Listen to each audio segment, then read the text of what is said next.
আকাশবাণী কলকাতা গ্রামীণ সংবাদ পড়ছে প্রিয়া বিশ্বকর্মা। বৈদেশিক বাণিজ্যে উৎসাহ দিতে রাজ্য সরকার শীঘ্রই 4টি রপ্তানি হাব গড়ে তুলতে চলেছে। তার মধ্যে উত্তরবঙ্গে একটি হাব তৈরি করা হবে, যা কোচবিহার, জলপাইগুড়ি, দার্জিলিং, উত্তর দিনাজপুর সহ মোট 6টি জেলা নিয়ে গঠন করা হবে। রাজ্য সরকারের এই উদ্যোগে উত্তরবঙ্গের কৃষিজ পণ্য, হস্তশিল্প, প্রক্রিয়াজাত খাদ্য এবং ক্ষুদ্র শিল্পোদ্যোগগুলির রপ্তানির সম্ভাবনা বাড়বে বলে মনে করা হচ্ছে।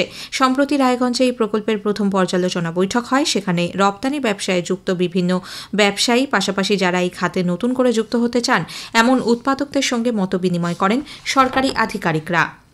সারা দেশের সঙ্গে এ রাজ্যেও আজ বাঘশুমারি শুরু হতে চলেছে। এজন্য দক্ষিণ 24 পরগনা বন বিভাগের অধীন সুন্দরবনে ক্যামেরা বসানোর কাজ শুরু হয় গতকালই। 30শে নভেম্বর পর্যন্ত এই ক্যামেরা বসানো হবে। এবারের গণনার কাজে ব্যবহার করা হবে 160 জোড়া camera. Siliguri central bureau of communication এবং হিমালয়ান মাউন্টেনিয়ারিং ইনস্টিটিউটের যৌথ পরিচালনায় দার্জিলিংয়ের হিমালয়ান মাউন্টেনিয়ারিংয়ের প্রেক্ষাগৃহে 4 দিনব্যাপী ফটো এক্সিবিশনের আয়োজন করা হয়েছে। অনুষ্ঠানের মূল ভাবনা প্রধানমন্ত্রী বিকশিত ভারত। এর পাশাপাশি জিএসটির যুগ্ম কমিশনার ডাক্তার নির্মল জয় অংশ নেন দ্বিতীয় পর্যায়ে জিএসটি বিষয়ক আলোচনায়। উপস্থিত ছিলেন প্রশাসনের কর্তা ব্যক্তিরা। বর্ধমানে দলীয় কর্মসূচিতে যোগ দিতে যাওয়ার পথে হৃদরোগে আক্রান্ত হয়ে মৃত খণ্ডঘোষের চৌচপুরের বাসিন্দা বিজেপির বুথ কমিটির সদস্য তপন মালের পরিবারের হাতে আর্থিক অনুদান হিসেবে মোট 2 লক্ষ টাকা তুলে দিয়েছেন বিরোধী দলনেতা শুভেন্দু অধিকারী। গত 9ই ডিসেম্বর শুভেন্দু অধিকারীর ডাকে আয়োজিত র্যালিতে যোগ দিতে যাওয়ার সময় হৃদরোগে আক্রান্ত হন তপন।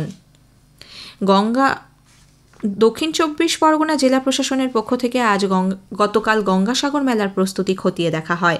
জেলা শাসক অরবিন্দ কুমার মিনা, সুন্দরবন উন্নয়ন মন্ত্রী বঙ্কিম হাজরা এবং সাগরের বিডিও কানাহিয়া কুমার রাও সহ প্রশাসনের আধিকারিকরা মুড়িগঙ্গা নদীতে ড্রেজিংয়ের কাজ, কচুবেড়িয়া ভেসেল ঘাট এবং গঙ্গাসাগর বাসস্ট্যান্ডের পরিস্থিতির পর্যালোচনা করেন। তৃতীয় লিঙ্গ, যৌনকর্মী এবং তাদের সন্তানদের গণতান্ত্রিক অধিকার রক্ষায় বিশেষ উদ্যোগ নিচ্ছে নির্বাচন কমিশন।